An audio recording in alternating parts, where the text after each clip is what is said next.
The movie begins with a tribe of Osage natives performing a sacred ritual-like ceremony marked by grief and tears. They mourn the forceful possession and infiltration of the white men onto their land, foreseeing the eventual displacement of their descendants from their homes.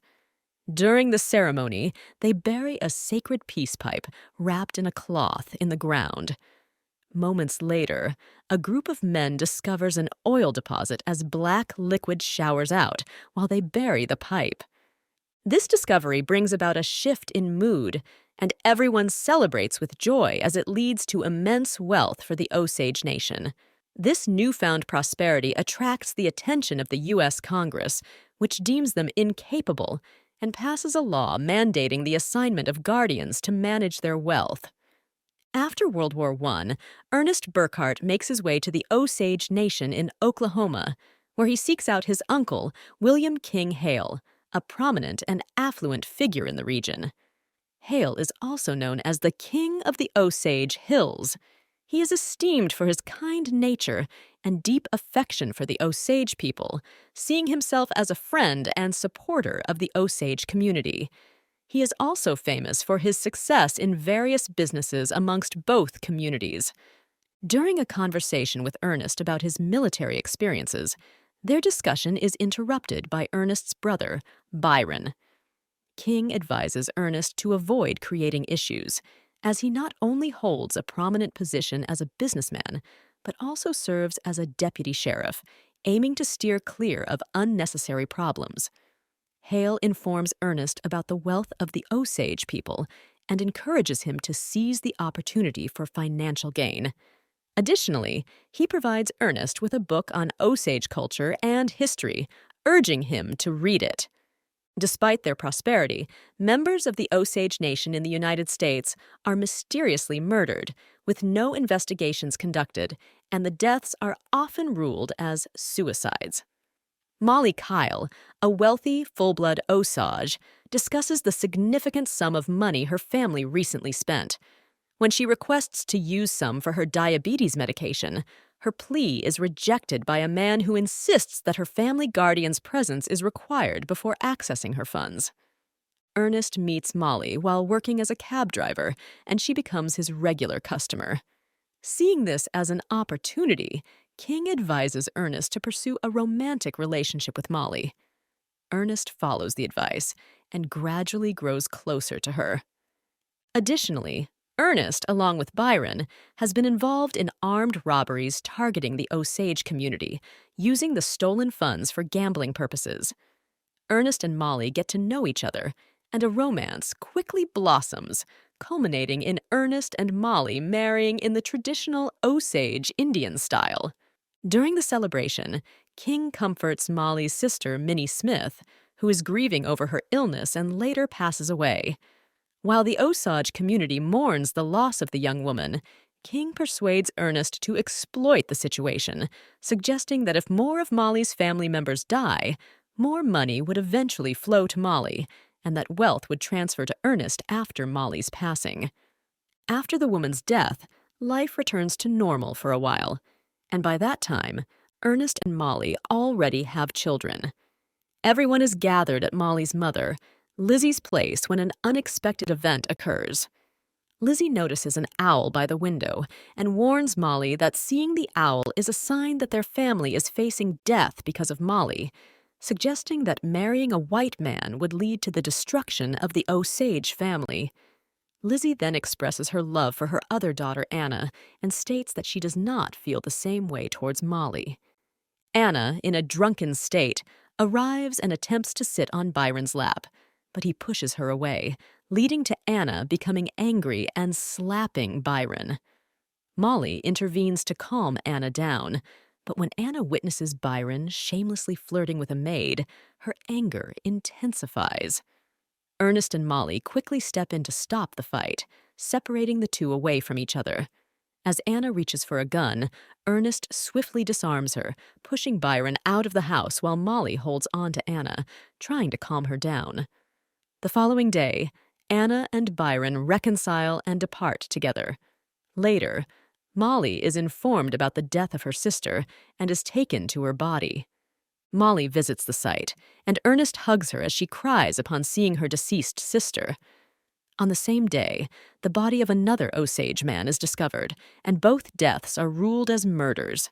Following their deaths, a meeting is arranged where Molly proposes a reward for information leading to the apprehension of her sister's killer. King supplements the reward with an additional $1,000 and encourages anyone with tips to report to him. The tribal council instructs Mr. McBride to travel to Washington, D.C., and meet with the Indian Affairs Commission to seek assistance in the investigation. But tragically, he is fatally stabbed, too. Ernest and Molly meet with William Burns, the skilled private detective hired by Molly to investigate her sister's murder.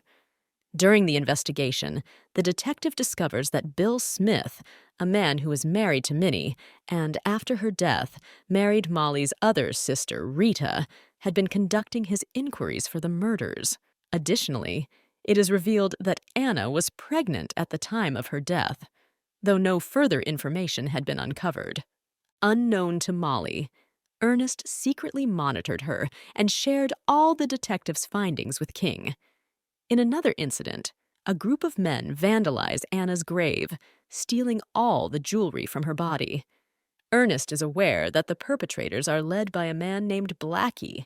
He confronts Blackie to compel him into a plan to kill his wife's sister Rita in exchange for an insurance payout by staging a car theft.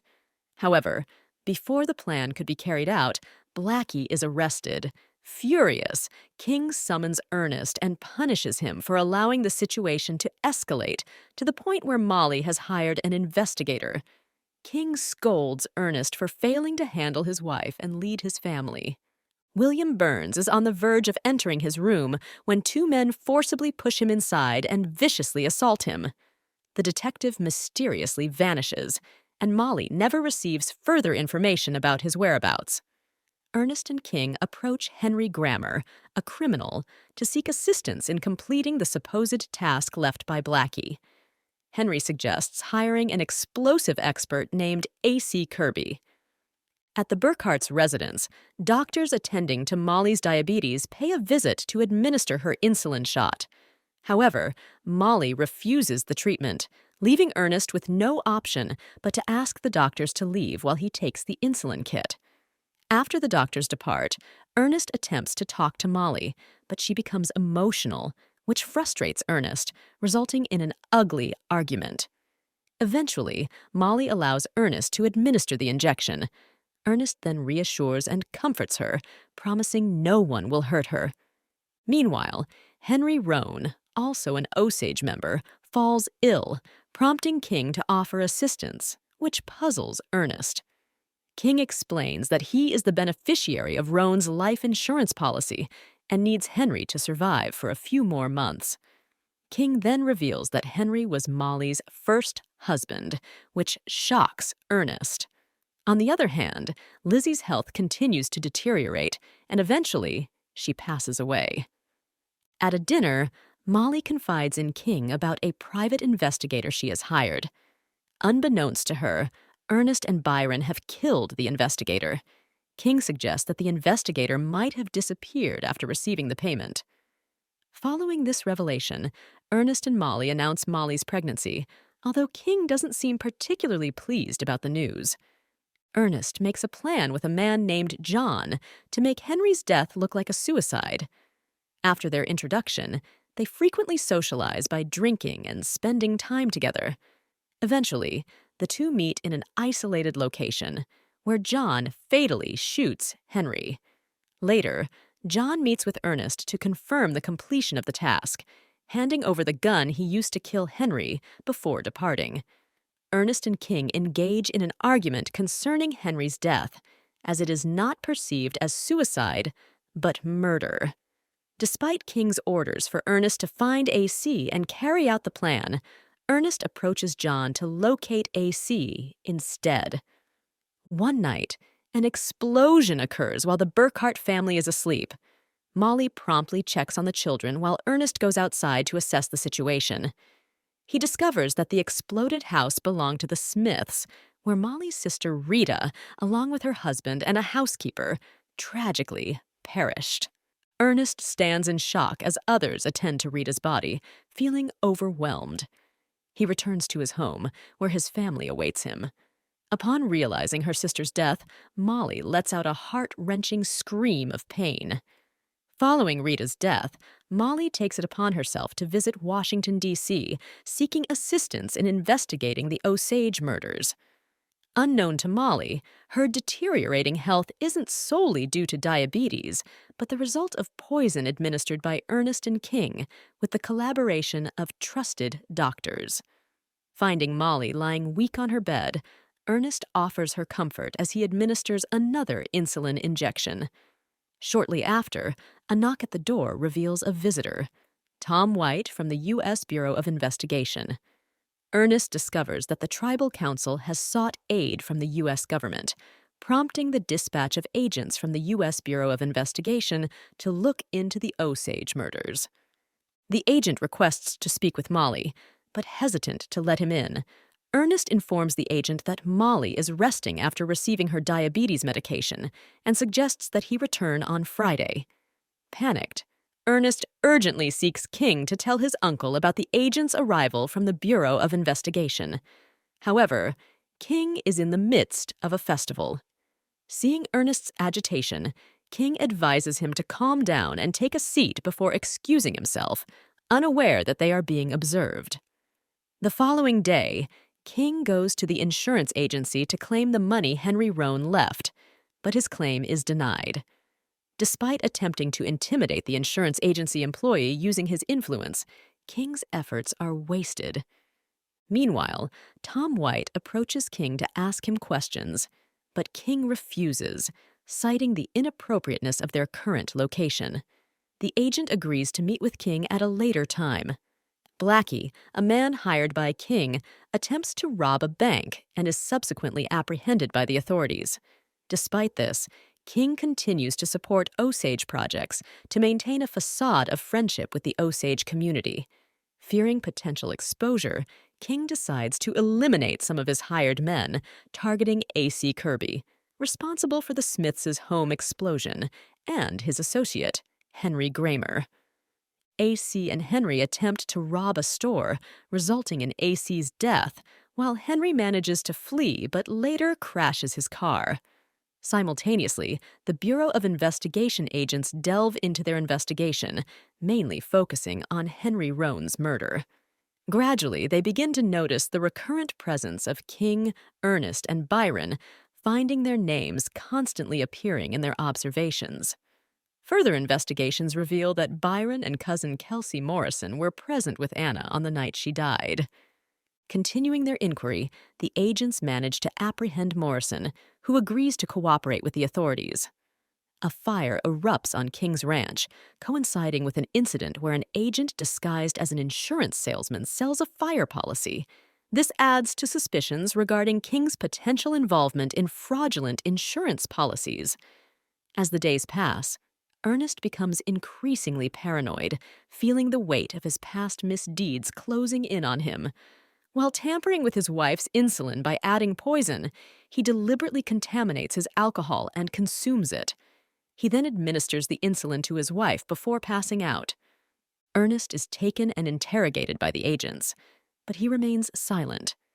Upon the entrance of a handcuffed Blackie into the room, Ernest requests a private conversation, which the agents permit. During their discussion, Blackie advises Ernest to confess for the sake of his family. Tom White attempts to persuade Ernest to open up, explaining that he is being manipulated due to his vulnerability. Eager to return home and see his wife, Ernest finally gives in. Tom White then inquires if Ernest knows who was responsible for Henry Roan's murder. Upon John's arrest, he becomes aware that Ernest was the one who informed the authorities, leading him to decide to confess. Two agents visit Molly and are shocked to witness her deteriorating condition. Recognizing that Molly is on the brink of death, the agents swiftly rush her to the hospital for urgent medical treatment. On the other hand, King voluntarily surrenders, but maintains his innocence. Following this, Ernest is escorted into a car, accompanied by Tom White. Tom White indicates that they wouldn't press charges against Ernest if he agrees to testify. While Molly is on the road to recovery, King's downfall starts. Blackie confesses everything he knows, revealing crucial information to the agents and providing enough evidence for King's arrest. As Ernest takes the witness stand in court, his supposed lawyer, Hamilton, immediately demands that Ernest not testify. Before he could speak, Ernest clarified that he didn't know if Hamilton was his lawyer, as they had never spoken before. This creates a huge uproar among the Osage Council. Following the initial trial, Ernest is taken to meet Molly, who is showing signs of improvement. At the subsequent trial, Molly is in attendance and hears Morrison explain how she and Byron killed Anna Brown following King's orders, displaying no remorse for their actions. Following the second trial, one of Molly and Ernest's children tragically dies of a cough. Tom White visits Ernest, still in prison, to deliver the devastating news. Upon learning about the death of his child, Ernest screams in agony. After attending his child's funeral, Ernest decides to testify and confess everything during the third trial. Ernest admits that King was indeed the mastermind behind the Osage murders. He confirms their plan to eliminate every member of Molly's family to acquire their fortune. Despite this plan, Ernest admits he chose to marry Molly because he genuinely loved her. Molly confronts Ernest about the poisoning, but he refuses to admit to it, causing Molly to leave him. On the other hand, Byron didn't serve any prison time because of a hung jury. William Hale received a life sentence, but continued to maintain his innocence. In 1947, he was released on parole for good behavior, reportedly attributed to paying politicians for his release. Though prohibited from setting foot in Oklahoma, he visited relatives. He passed away at the age of 87 in an Arizona nursing home. Likewise, Ernest was sentenced to life imprisonment, but was granted a pardon years later.